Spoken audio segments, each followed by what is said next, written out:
با برنامه خبری و تحلیلی رادیوی آزادی خوش آمدید. سلام بینندگان عزیز، امروز پنجشنبه 2 نوامبر است و همراه می‌بینیم که در تاجیکستان و جهان چی می‌گذرد. امروز در برنامه صدها مهاجر از روسیه اخراج شده و 10 نفر دیگر جریمه شدند. تفتیش و بازداشت مهاجران در منطقه‌های پریموریه و ولایت مسکو ادامه دارد. تحقیق قضیه مرگ پرسر و صدای آوازخوان یک روز نیازوف انجام یافت. نتیجه چی است؟ و مراسم ازدواج یک مرد قرغیز با 2 زن در شبکه‌های اجتماعی بحث داغی را برپا کرد. فعالان خواستند او مجازات شود. من به مقامات نظارتی مراجعت میکنم. باید واکنش باشد یا اینکه به طور روشاد اعلام نمایند که ما جمهوری اسلامی هستیم. خاموش باشید. مهاجران تاجیک که به تشکیل گروه تروریستی و قصد حمله به بینای FSB گمان برند در مرافعه دادگاهی عیبنامه را بی اساس و ساخته خواندند. روز پیش یکی از 6 مهاجران گمانبر تاجیک را دادگاه حربی روسیه به 12 سال زندان محکوم کرد. قرار بود 1 نوامبر محاکمه مهاجران دیگر نهایی شود، اما با نوشته خبرگزاری تاس مهاجران از نشاندادهای قبلی خود دست کشیده گفتند گناه ندارند. دادگاه امر کرد که شاهدان از نو پرسیده و پرونده تحقیق شود. اما در این شب و روزی که بازداشت و تفتیش از سوی پلیس روسیه همانا ادامه دارد، مهاجران دیگری تاجیک چه حال دارند؟ گزارش میرزانبی خالقزاد در این باره است. در چند روز اخیر باز صدها مهاجر در رید و تفتیش‌های پلیس روسیه از این کشور رانده و 10 نفر دیگر به جوابگری کشیده شدند و یا دعوتنامه حربی گرفتند. در منطقه پریموری روسیه در نتیجه عملیات نلیگال 2023 150 نفر را برای نقض قاعده‌های مهاجرت اخراج کردند. مقامات پریموری خبر دادند که 500 مورد قانون شکنی از سوی مهاجران آشکار شده است. در ولایت مسکو هم نیروهای امنیتی در یک رید نوبتی ضد مهاجران سند 20 زاده یک کشور آسیای مرکزی را تفتیش کردند. از کشور نام برده نشده است، اما بنا به خبر پلیس ولایت در یک دیه 18 مهاجر بازداشت شده است که بود و باششان در روسیه غیر قانونی بوده است. 3 نفر آنها را از کشور خارج کردند و ضد 4 کس دیگر برای نقض قاعده های ورود به روسیه سند ترتیب دادند. همین طور در یک انبار عمده فروشی در شهر ریوتاوی ولایت مسکو پلیس و نیروهای ویژه 50 مهاجر را بازداشت کرده 25 نفر آنها را که نو صاحب شناسنامه روسیه شدند برای سری وقت از قید حربی نگذاشتند جریمه کردند. با آنها دعوتنامه حربی داده شده است. به اطلاع پلیس شهر در این عملیات 34 مهاجر جزای مأموری دیدند. مقامات روسیه میگویند هدف از این ریدها مبارزه با مهاجرت غیرقانونی و آشکار کردن آن شهروندان روسیه است که قید حربی ندارند. اما حامیان حقوق برینند که هدف اصلی سفربری مجبوری مهاجران به ارتش و جنگ اوکراین است. در حالی که تفتیش مهاجران به ایست ادامه دارد، پیشنهادها از سوی وکیلان و منصبداران روس برای سخت‌تر کردن کار و زندگی مهاجران و خانواده‌های آنها در روسیه هرچی بیشتر صدا می‌دهند. یک پیشنهاد نو این است که برای کودکان مهاجر بیمه طبی و امتحان زبان روسی جاری شود.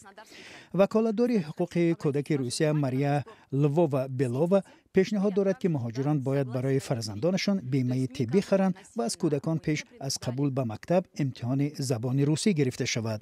امبودسمن کودک در این باره در صفحه تلگرام خود نوشته است. به گفته وی تقریباً 20% کودکان مهاجران وقتی به مکتب قبول می شوند اصلا روسی را نمی دانند یا در سطح خیلی پست می دانند و این مطابق شوی آنها را به محیط نو دشوار می کند. مهم است که کودکان مهاجر با ارزش‌ها و عرف و عادت روسیه شناس شوند. این میتواند فاصله و جدایی‌ها را بین آنها و کودکان روس که در اکثر حالت باعث تحقیر شدن آنها می‌گردد برطرف کند و این کار باید هنوز تا زمان کوشیدن به روسیه کرده شود. در کشورهای آنها باید کارهای فهماندهی به راه ماند. وکالتدار حقوق کودک روسیه تاکید کرده است که روسیه کشور مهمان پذیر است، اما مهمانی هم قاعده های خود را دارد که باید رعایت شود. این اشاره به آن است که مهاجران حتی با گرفتن شهروندی نیز مهمان بودن خود را فراموش نکنند. و همین چند لحظه پیش یک خبر دیگر از روسیه به دست ما رسید. دادگاه مسکو احمد جان زاهیدوف تاجر زاده تاجیکستان را با اتهام خیانت به دولت و قاچاق سلاح برای 13 سال زندانی کرده است. ба навиштаи расонаҳои Русия, Зоҳидов 36 сола дар як ширкати сохтмонӣ муовини раис будааст.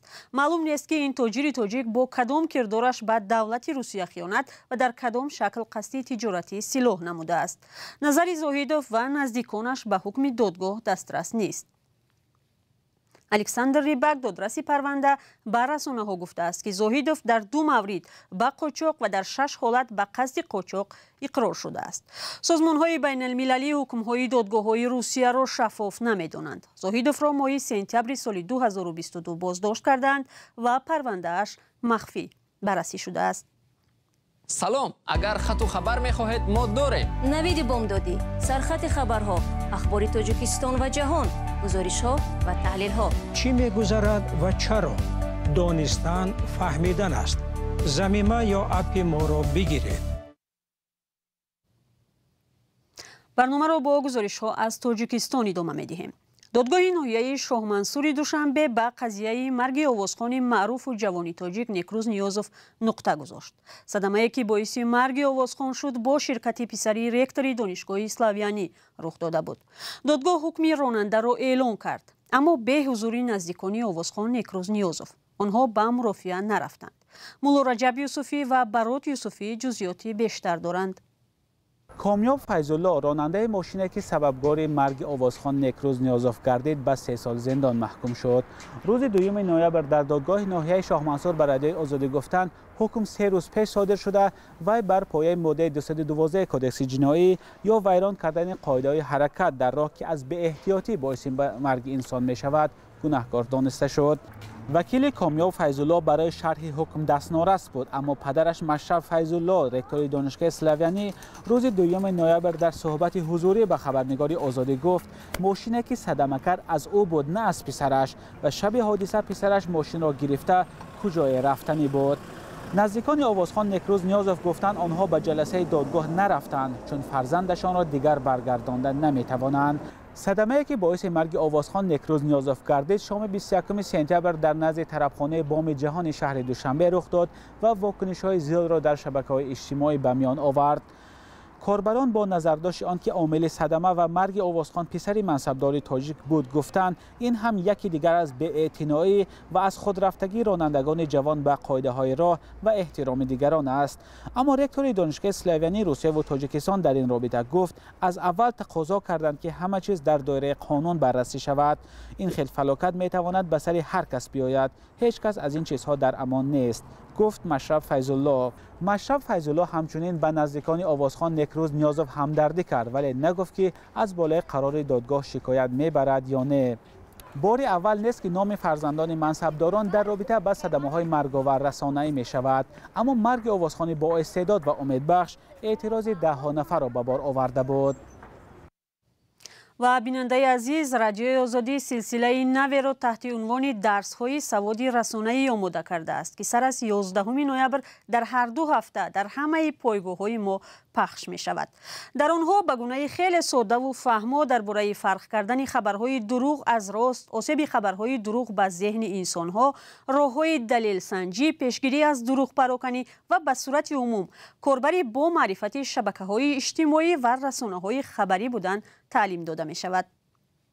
معنای کلمه فیک اگر خیلی آسان کرده گویم دروغ گفتن و فریب دادن است.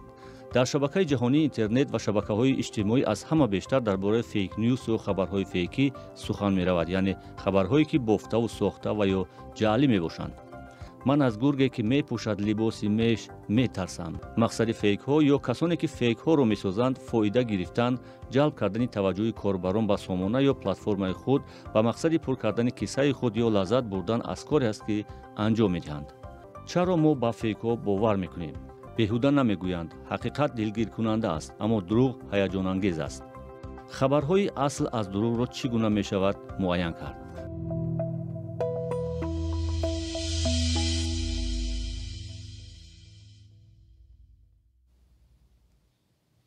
یادآور می‌شویم سلسله نوی ما با نام درس‌های سوادی رسانه‌ای سر از 11 نوامبر در هر 2 هفته در همه پایگاه‌های ما اینستاگرام، فیسبوک، تلگرام و همین کانال آزادی ویدیو پخش خواهد شد. چشم بر راهی آن باشید. باور داریم بهره زیاد خواهید گرفت و از دیدنش پشیمان نخواهید شد. میرویم به ادامه برنامه. پرزیدنت ازبکستان شوکت میرزیویف لایحه قانون را امضا کرد که بر اساس آن دیگر هر کس بسیارزنی را ترغیب و از آن پشتیبانی میکند جریمه یا 15 روزی حبس می شود. در ضمن موضوع دوزنگی بعدی نشر یک نواری ازدواج مرد با دو زن در شبکه‌های اجتماعی در قرقیزستان هم داغ شد. با وجود آنکه بسیارزنی در این کشور آسیای مرکزی جنایت است، میان مردان در قرقیزستان این یک پدیده معمولی شده است. گزارش نسته شیوریم را در این باره شهلای گلخوجه پیشنهاد میکند. 3 برده لازم است. شما 3 نفر هستید. این نواری که اخیراً در شبکه‌های اجتماعی قرقیزستان به چرخش درآمد از تو یا خود سالگرد ثبت شده است. در آن مرد 60 سالگی خودش و همین طور 60 سالگی زن یکم و دومش را جشن میگیرد. او با نوبت به همسرانش شیرینی میخوراند. در این هنگام برنده توی به مهمانان مراجعت میکند. حالا مهمانان عزیز، با آرزوی آنکه همینگونه خوشبختی به ما نیز نصیب کند و 2 همسر داشته باشیم، تارت جشنی را میچشیم. این یک شوخی بود.